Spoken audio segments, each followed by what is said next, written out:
Good morning, YouTubers. Welcome back to another video from Northeast Vintage. Just wanted to give you a quick update on the VW bus, 1972 Westphalia camper bus. We did a nice overview of it in the last video, but we're working on a couple of things. Wanted to give you just a heads up of what's going on. It's going to be a brief video today. As we talked about before, we've been working on the luggage rack. The luggage rack had a big hole in it, filled it with some fiberglass and some filler, and we got a nice solid fill for that hole right now. We're going to Bondo over the top of that. We're going to power wash this off, sand it down, prime it, and then paint it the vintage white. That's the same as the bumpers. We painted the bumpers vintage white on the bus as well. They were very rusty. The other thing you'll notice on the side of the bus is we removed about 1 inch of Bondo. You remember this part here before was all rusted out? Had about 1 inch of Bondo on it. We went through and removed it. Pro tip, easy way to remove Bondo. Take a propane torch and a scraper. Bondo does not like heat. Put a little heat into the Bondo, scrapes it right off, piece of cake. Sanded it down, got to see what the extent of the damage was, and instead of just leaving this as bare metal, because we stripped it down to the bare metal and to the rust, put a coat of white primer over the top of it right now. Not sure I love the looks of it, to be honest with you.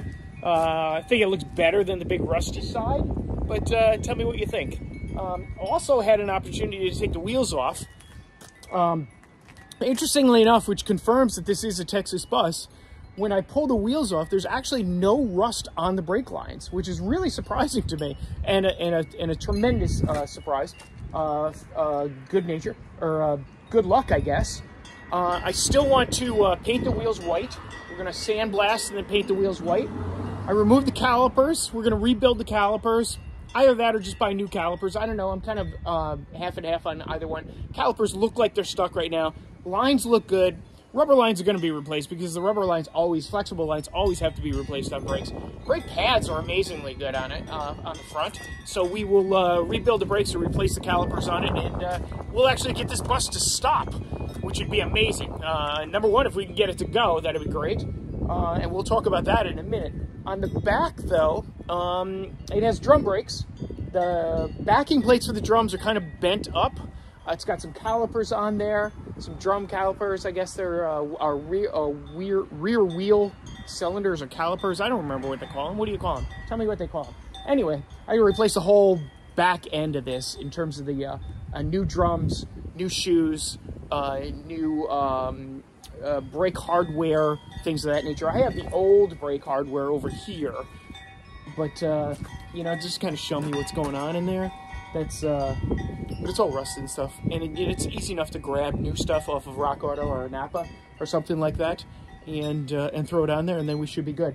This tank, I have no idea what it is. This came with the bus. I don't know if it belongs with the bus.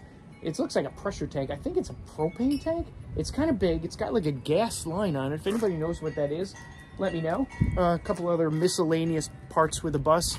But if we get it to move and we get it to stop, that'd be something great, right? That'd be a huge improvement. Went underneath there with a grease gun, greased up all the fittings in the front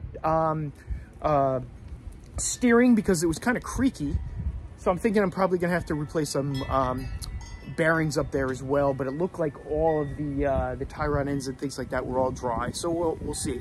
But anyway, so getting to the first part, we want to get this bus to move, right? We want this bus to go forward, and then we want it to get it to stop. Before we talk to you about pulling the motor out of the back of the bus, which was pretty easy, 4 bolts on the transmission, and then remove the mustache bar and drop the engine. Well, taking it apart is nearly as easy as well. This is my first foray into air-cooled engines. Work a lot on vintage motorcycles and things of that nature. Have a Porsche 914 in the barn. Have not pulled the motor out of it because it runs right now, but I will. But I had the opportunity to pull the cylinders off of the motor. Where are they? Can we see them here? And there we go. Now we can see them. Now we can see them. Pull the cylinders and the pistons and the heads off. A couple of the heads are interesting. The spark plug holes are stripped out. We're going to have to re-tap those, maybe helicoil those. No big deal. Those are a piece of cake. Pistons and the heads look good. Some of the pistons actually look brand new. Some of the heads look really good too. If you get a good shot of this particular cylinder head right here, you will see, I mean, it looks like it's hardly been ran, right? And then one of the pistons actually looks almost new. You can really see the marks on the piston. Apologies, this garage is a mess. I'm working on a whole bunch of stuff over here. But let's see if we can take a look at some of these pistons that we're working on here. Here we go. Look at this piston. You can see the numbers on the top of it, right? This piston here looks like it's hardly been run. I have a hard time believing that this motor has a lot of time on it. The rings are there. The rings are stuck in the grooves, as we would expect from any sitting motor. The motor, if you recall, we were told was seized when we got it. A little bit of soaking with some ATF and some acetone, and a nice, easy, gentle back and forth with the wrench on the end of the crank. Got it to move, got it to spin, and we got it to turn over. Piston's got some blow-by on it. Looks like the rings are seized into the grooves, but I think that's rescuable. That's a word, rescuable. What I'm debating now with the bus is how far I go into the motor. Do I split the cases? Do I go right down to the crank? One of the things I'm wondering and a little bit worried about on the crank, because it's been sitting for so long, and I'm not sure if this is going to show up on video or not, but maybe you can see in here. You see this rod? This rod looks like it's got some surface rust on the rod.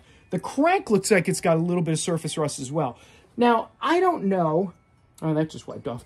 I don't know if that is something I have to be worried about, or if the journals are okay on the rod or on the crank, then would I be okay just putting a new top end, or even just putting rings on it, bolting it back together and see if it could run. The other thing that I could do is split the cases, pull the rods, pull the crank out of it, buy a whole new rebuild kit, maybe bump it up to a 2-liter, put it together, and then I know we have a perfect engine, and I will never have to worry about that again. You can do that for about $1,100 in parts and a little bit of labor, obviously. But so that's where we are today. Also, and the final thing, I just wanted to bring one thing to your attention for YouTubers who are watching this video. If you guys have not yet checked out VW Life, check out VW Life. These guys are crazy. Bunch of crazy guys out of Texas with a unhealthy, now maybe it's a healthy, with a healthy obsession with Volkswagens. They have never seen a Volkswagen that they do not want to rescue, no matter how bad it is. Guys got a lot of personality, really helpful. Been watching a lot of their videos. Shout out to VW Life. If you guys are looking for more content on VWs, check it out, and have a great day. We'll keep you updated as to the progress of the 72 Westphalia. Have a good day. Bye.